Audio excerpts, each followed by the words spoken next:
کھڑے ہونا، ہاتھ ہلانا، پیر چلنا، دماغ میں خیالات کا وارد ہونا، ان خیالات کو حواس و شعور سے قبول کرنا یا رد کرنا، یہ زندگی کی ایک مختصر سی تشریح ہے۔ اب جب آپ نماز کے اوپر غور کرتے ہیں تو سب سے پہلے مسئلہ وضو کا آتا ہے۔ وضو کے لیے ہم چلتے ہیں، چند قدم ہی صحیح چلتے ہیں،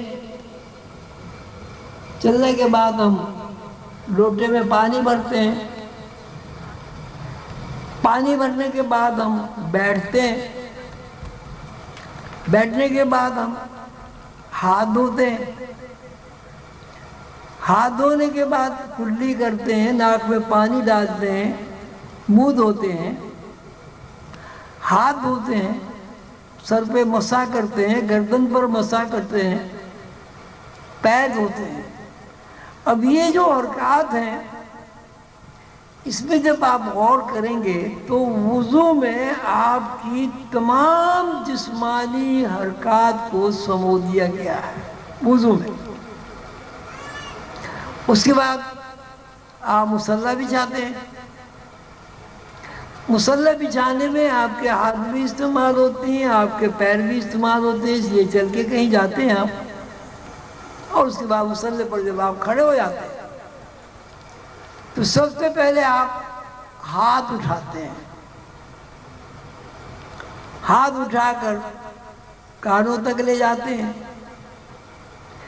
جسم کی اس حرکت کے ساتھ آپ بولتے بھی ہیں اللہ اکبر۔ ایک طرف آپ ہاتھ اٹھا کر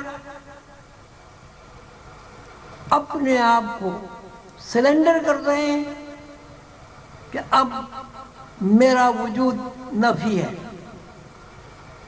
ساتھ ساتھ جتنی چیزیں میرے ذہن میں کسی بھی طرح بڑائی کے دائرہ کار میں آتی ہیں میں اس کی نفی کرتا ہوں۔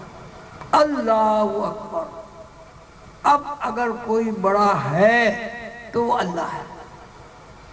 اللہ اکبر کہہ کہ آپ اپنے آپ کو سرنڈر کر لیتے ہیں، اپنی نفی کر دیتے ہیں اور اس بات کا اعلان کرتے ہیں کہ اب جب میں مصلی پر کھڑا ہو گیا ہوں تو اللہ کے علاوہ کوئی بڑا نہیں ہے۔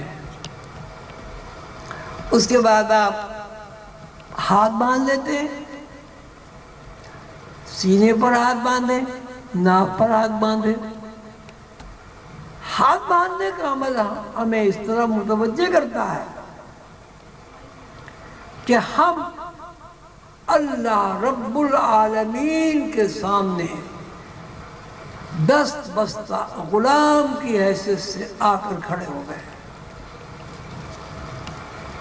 آگے دیکھو نا، جب کوئی غلام کسی آقا کے سامنے جاتا ہے تو وہ ہاتھ باندھ کر کھڑا ہوتا ہے، اور اگر ہاتھ باندھ کر کھڑا نہیں ہوتا تو سیدھا اس طرح کھڑا ہوتا ہے کہ اس کی حرکات و سکنات سے یہ بات ثابت ہو جاتی ہے کہ وہ آقا کے سامنے غلام کی حیثیت سے کھڑا ہے۔ آپ آقا کے سامنے غلامانہ حیثیت سے کھڑے ہو کر اپنے آقا اللہ تعالیٰ کی شان میں حمد بیان کرتے الحمدللہ رب العالمین۔ ہم اپنے آقا، اپنے مولا، اپنے مالک، اپنے خالق، اپنے رازق، گناہوں کو معاف کرنے والا، خطاؤں کو بخشنے والا، عفو درگزر کرنے والے مالک کی تعریف بیان کرتے ہیں الحمدللہ رب العالمین الرحمن الرحیم۔ تعریف و توصیف کے بعد ہم کوئی سورت تلاوت کرتے ہیں، قل واللہ احد۔ ہم اللہ کی تعریف و توصیف بیان کرتے ہوئے علل اعلان کہتے ہیں کہ اللہ ایسی ذات ہے کہ اس جیسا کائنات میں کوئی نہیں، یکتا، اس جیسا کوئی ہو ہی نہیں سکتا، اس کی کوئی مثال ہی نہیں دی جا سکتی۔ قل واللہ، اللہ ایک ہے، واحد ہے، یکتا ہے، نرادھار ہے، ماورا ہے۔ شعور و حواس میں جتنے بھی الفاظ ہیں ان الفاظ سے ماورا ہے، اس کی تعریف بیان نہیں کی جا سکتی۔ مختصر یہ کہ مخلوقات سے اس طرح ماورا، جدا اور محترم ہے کہ کسی بھی طرح مخلوق کے صفات میں اس کو ہم شامل نہیں کر سکتے۔ اللہ الصمد، وہ مخلوق کی طرح محتاج نہیں ہے۔ مخلوق ہوا کی محتاج، آکسیجن کی محتاج، پانی کی محتاج، کھانے کی محتاج، صحت کی محتاج۔ یعنی مخلوق کا مطلب ہی ہے کہ وہ اس کی احتیاج ہوتی ہے۔ لاکھوں سال کی تاریخ میں کوئی ایک مثال بھی آپ ایسی پیش نہیں کر سکتے کہ مخلوق احتیاج کی زنجیروں سے آزاد ہوئی ہو۔ مخلوق کا مطلب یہ کہ محتاج ہے۔ اب دیکھیں، پہلے آپ نے پاک صاف اپنے آپ کو کیا، اللہ کے سامنے حاضر ہونے کے لیے کپڑے صاف کیے، مسواک کی، سر دھویا، ہاتھ دھوئے، پیر دھوئے، منہ دھویا۔ یہ تیاری کرنے کے بعد آپ مسلح پر کھڑے ہوئے تو اپنے آپ کو سرنڈر کیا۔ آپ نے اس بات کا اعلان کیا میں اللہ کے سامنے کھڑا ہوں، اب میری مرکزیت اللہ کے علاوہ کچھ نہیں۔ اگر کوئی میری مرکزیت تھی میں اس کو ختم کر رہا ہوں۔ سرنڈر کر کے آپ نے ہاتھ اٹھا دیے، پھر آپ نے ہاتھ باندھ لیے، غلام کی حیثیت سے آپ کھڑے ہو گئے اللہ کے سامنے۔ پھر آپ نے اللہ کی تعریف بیان کی۔ اللہ کی تعریف بیان کرنے کے بعد اب آپ اللہ کی اور مخلوق کی صفات کا موازنہ کرتے ہیں تاکہ آپ مخلوق کی حیثیت سے اپنے آپ کو عاجزی اور انکسار کے ساتھ پیش کر سکے، اور خالق کائنات کی ربوبیت کے اعتبار سے، خود مختاری کے اعتبار سے، قادر مطلق ہونے کے اعتبار سے اس بات کا اعتراف کریں کہ اللہ ہی وحدہ لا شریک ہے۔ اللہ الصمد، اللہ محتاج نہیں ہے۔ آپ پھر کہتے ہیں لم یلد ولم یولد، کہ مخلوق ماں باپ کے بغیر نہیں ہوتی۔ مخلوق کے لیے ضروری ہے وہ کسی کی باپ ہو، مخلوق کے لیے ضروری ہے وہ کسی کی اولاد ہو۔ اللہ ان دونوں چیزوں سے بھی ماورا ہے۔ لم یلد ولم یولد، نہ اس کا کوئی بیٹا ہے نہ وہ کسی کا باپ ہے۔ وَلَمْ يَكُنْ لَهُ كُفُوًا أَحَدٌ، مخلوق کا خاندان ہوتا ہے، برادری ہوتی ہے، کنبہ ہوتا ہے، قوم قبیلہ ہوتا ہے، کف ہوتا ہے۔ وَلَمْ يَكُنْ لَهُ كُفُوًا أَحَدٌ، اللہ ایسی عرفہ و اعلیٰ ذات ہے کہ اس کا نہ کوئی خاندان ہے، نہ اس کا کوئی کنبہ ہے، نہ اس کا کوئی برادری ہے، نہ اس کا کوئی قوم ہے، نہ اس کا کوئی قبیلہ ہے۔ یہ سب تعریف بیان کر کے